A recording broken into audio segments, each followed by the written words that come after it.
Now, some folks embrace the Christian faith thinking that Christ will answer all of their questions and solve all of their problems.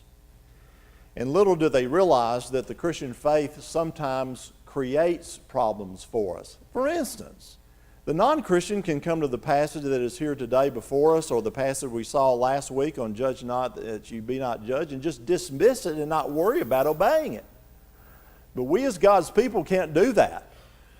And especially the passage that we looked at last week, verses 1 through 6, can make life very difficult in ways. How do we be discerning in life and careful in an evil world and not be hypercritical at the same time? That is a fine line to walk. How do we judge without being judgmental? How do we identify the swine and the canine in verse 6?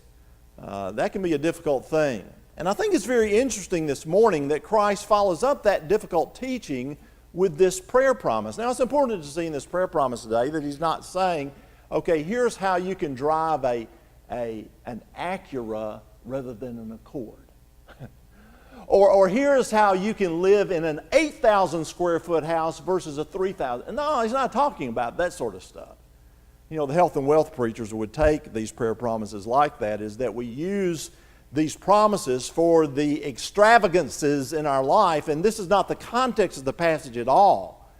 It's talking about the difficulty of life in the realm of human relationships and how we mix and mingle in a fallen world that is filled with people who, quite frankly, are evil and hard and not good for us. How do we face that? How do we be discerning? But in the process, we don't become judgmental and hypercritical. That is a difficult thing to do, and that is what Christ is talking about in the passage.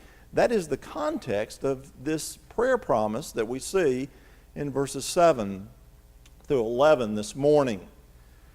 Christ, as R.C. Sproul used to say, he calls believers to walk the razor's edge in life, to just walk that fine line in living the Christian life.